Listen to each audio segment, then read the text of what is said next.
Okay, candlestick psychology tayo. Okay. For example, kukunin ko to. So, sa candlestick, may tinatawag na bullish at saka bearish. So, ito ngayon is bullish candlestick kasi nga green. Tapos kung kukunin ko naman tong isa, ito, dahil red, bearish. Anong karakteristik ng bullish kumpara sa bearish? Pag sinabi mong bullish, yung open dito. Yung close dito. Pag sinabi mo naman bearish o red, ang open dito, ang close dito. Yan.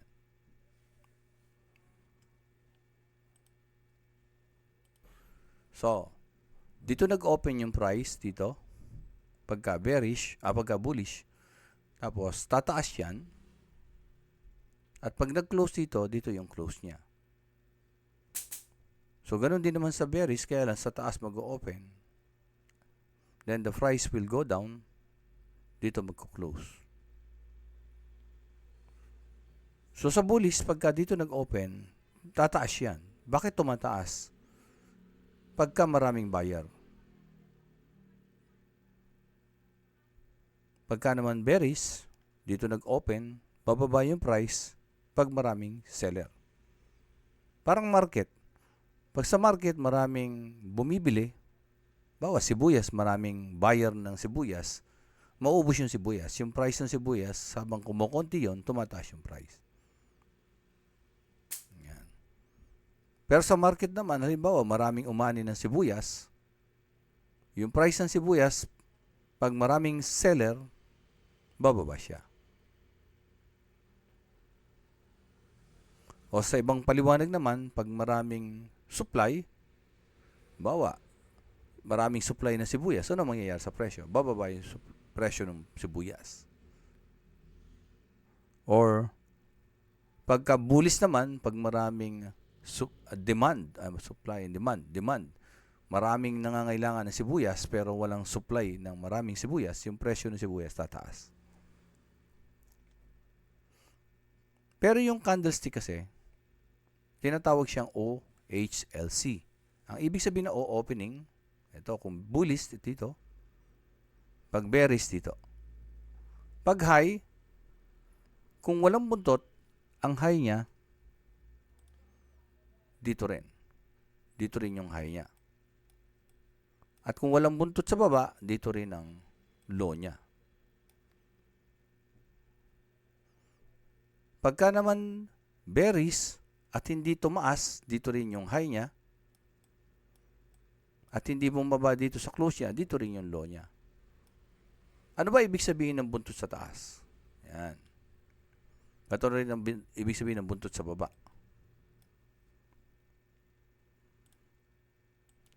Okay. Sa bullish, ito ang open, ito ang close. Pero dahil ngayon meron kayong nakikitang buntot sa ibabaw, ano ba yung ibig sabihin ng buntot na yan? Ang ibig sabihin ng buntot na yan, kung dito nag-open,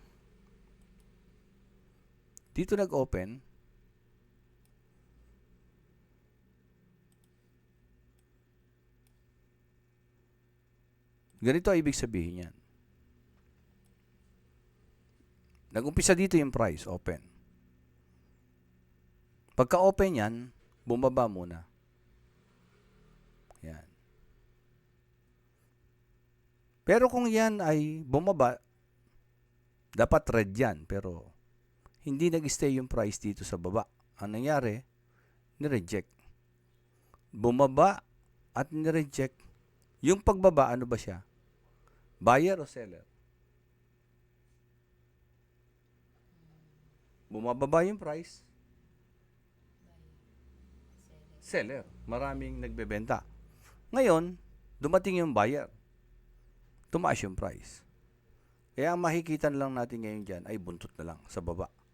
Ibig sabihin, ang unang naging galaw niyan is pagbaba at sumunod ay pagtaas. Nireject ng buyer yung pagbaba ng price. Kaya lang, hindi lang huminto rito yung buyer.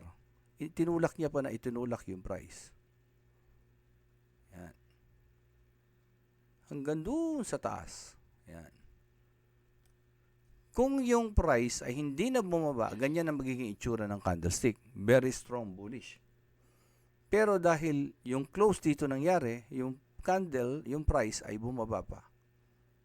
Kaya matapos siyang tumaas because of buying power, bumaba because of selling. At nag-close dito. So anong huling naging galaw? Selling.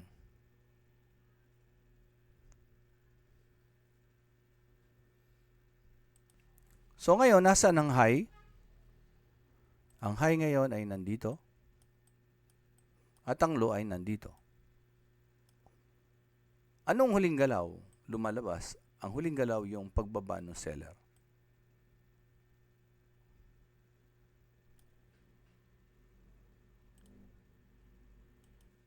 Okay. Kung bearish naman, nag-open siya dito. At nag-close dito. So ano naman na nangyari dito sa mga buntot na to? So yung mga buntot na yan, ang nangyari dyan muna is nag-open dito yung price. Tumaas. Buyer. Yung pagtaas na yon, buyer yon. Ibig sabihin maraming buyer. Pagdating dito, dumating ang seller. Kung maraming seller o supply, bababa yung price. At bumaba nga. But then, hindi siya huminto dito. The price continue to go down kasi maraming seller. So, nag-close dito pero may buntot sa baba. Ibig sabihin, yung price niya nakarating pa dito. Yan. Kung hindi ni-reject ng buyer yan, yung body niyan dapat ganyan. Pero dahil may buntot sa baba, ayun, yung buntot na yon, yung pagbaba na yon ay seller, yung pagbalik na yon ay buyer. So, ibig sabihin, ano huling galaw, bale? Buyer. Kaya lang, yung seller from here to here. Kaso, tinulak ng buyer, kaya lumalabas ngayon, here to here, selling pressure, from here to here, buying pressure. So, anong mas malakas? Seller. So, ayun yung bias. Especially if this is a monthly time frame. So, ito ngayon yung magiging high. Ito yung magiging low.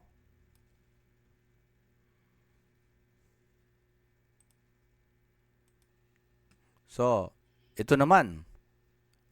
This candlestick, bullish and bearish. Pero kumpara kanina sa candlestick, mas maliit ang mga katawan nito. It signifies weakness or indecision o mahina.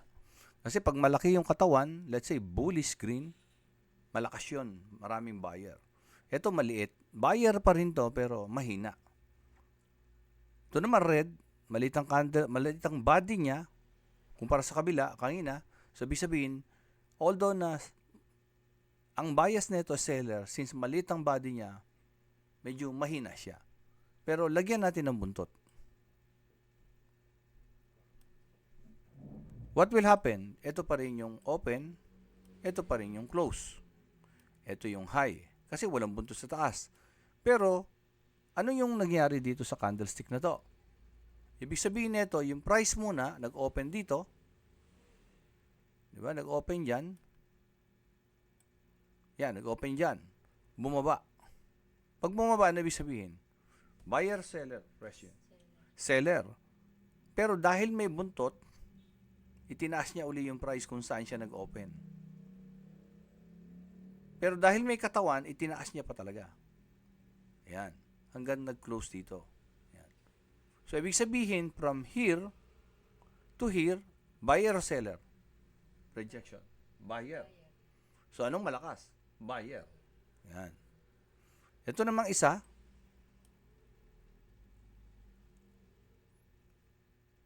Red yan, nag-open yan dito. At nag-close dito. Ano ibig sabihin nun? Ibig sabihin nun, yung price dito nag-umpisa at bumaba. Pero dahil maliit yung katawan niya, medyo weak siya. Pag nilagyan natin ng buntot sa taas, mag-iiba yung context. Pag ganyan, dito pa rin siya nag-umpisa. Pero bago bumaba, tumaas muna. So kung ang price ay tumaas, ano ang pressure? Buyer o seller? Buyer. Pero dahil may buntot, ibinalik nung price kung saan siya nag-open. Kaso hindi siya uminto dito lang at bumaba pa ng konti. Although na bumaba siya, since maliit ang katawan, weak yung candlestick, kaya lang what this candlestick upper shadow mean? Ibig sabihin yan, from here, tumaas yung buyer, yung price sa buyer pressure, pero ibinaba ng seller. So, ibig sabihin, from here to here, malakas yung selling pressure. Hindi na ngayon body lang yung titingnan mo. Titingnan mo na pati yung buntot. Kasi may ibig din siyang sabihin. Okay. Yung iba, ang tawag dito sa green na to is hammer. Yung iba naman, ang tawag dito sa red na to is inverted hammer. O iba, ang tawag naman dito pag nasa resistance, shooting star. Okay. Iba naman, morning star. Yan. Mga ganon. Pero, para sa akin, hindi naman importante kung ano yung pangalan. Importante, ano ba yung sinasabi, ano ba yung context nung candlestick. So, what if dadagdagan natin ngayon ng buntot sa taas, itong bullish, at ito naman isa ay sa baba. Yan.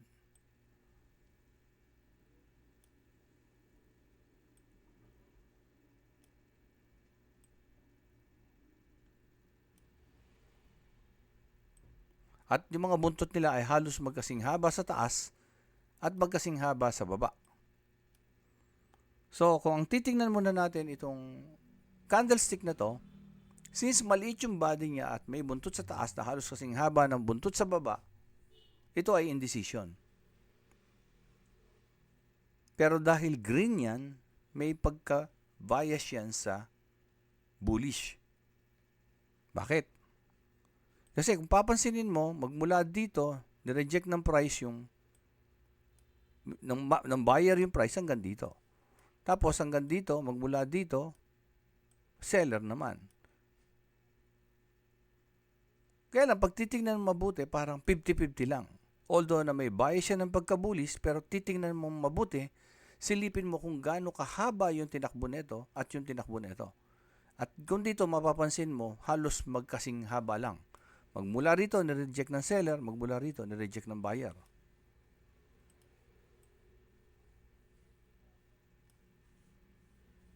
Paano kung ganito yung magiging resulta? Mag-iiba yung context. Ibig sabihin, from here to here, ayun yung buyer. At here to here, ayun lang yung seller. So, ano mas malakas ngayon? Buyer o seller? Buyer. Punta naman tayo sa bearish. So, ito ganun din. From here to here to here, lumalabas parang nasa 50 lang. Pero mag-iiba yung context niyan pagka ito ay naging ganyan.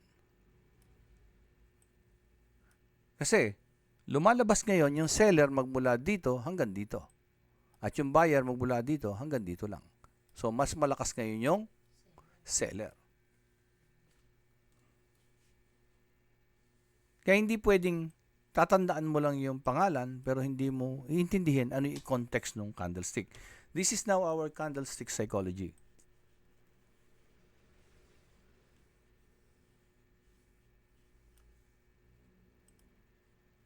Okay. So, ako, ilang candlestick lang yung tinatandaan ko. One, ito ay yung tinatawag na strength candlestick. Strength candlestick, yan. Bakit strength candlestick? Kasi malaki yung body. Nag-open dito, nag-close dito. Walang buntot sa taas, ibig sabihin walang rejection ng seller. No? Pero kung may buntot sa baba, medyo malakas-lakas pa rin yan. Kasi magmula sa baba, tumaas pa. So that is also a push from the buyer. Pero ito, strength candlestick na to, the mere fact na malaki yung body. Ito naman, bearish candlestick, strength din ito. Kaya nga lang, pababa yung strength niya. Ito, pataas yung strength niya. So, pag nakita natin yan, ibig sabihin, malakas yung ito, buyer. Ito naman, seller. So, ito ngayon, maliit yung body. Pero katulad ng sabi ko, may buntot siya. So, nag-open dito. Yan. Nag-open dito. Mali. Nag-open dito. Tapos, tumaas. Yan. Nireject ng seller. Although, nag-green ang nakikita natin dyan, parang bullish, pero magmula dito hanggang dito, yun yung rejection ng seller. Alin ngayon ang malakas? Kahit sabihin green nang nakikita natin yan, seller. Ito naman, ganun din. Kahit red ang nakikita natin yan, nag-open yan actually dito at nag-close dito. Since red yan, ang isip ni iba, bearish yan. But actually, ang nangyari yan, nag-open dito yung price, bumaba. So, seller talaga. Kaya lang from here, dumating ang buyer at tinaas yung presyo. Hindi nga lang yan na taas hanggang dito, mula sa open hanggang dito lang. So, the candlestick body is small, pero kung susukatin mong mabuti, ito yung buyer to here. At ito lang yung seller to here. So, mataas ang alin ang malakas? Buyer. So, it's not about the color of the body. So, titingnan mo rin yung buntot. How about this one? Ito yung tinatawag na control shift. So, from buying control, nag-shift yung control to selling. Ito naman, from selling control, nag-shift yung control sa buying. So, ito naman, ganun din. Maliit yung body. So, since may buntot sa taas at may buntot sa baba, ang tawag dito ay weak candlestick or indecision. Lalo na kung maliliit yung mga katawan yan at maliliit din yung buntot niyan.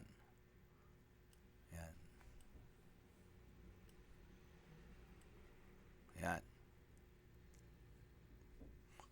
So, pag ito nakita mo, ibig sabihin, indecision. Hindi alam kung saan pupunta. Kung yung candlestick hindi alam saan pupunta, anong gagawin mong trade dito? Mag-aantay ka.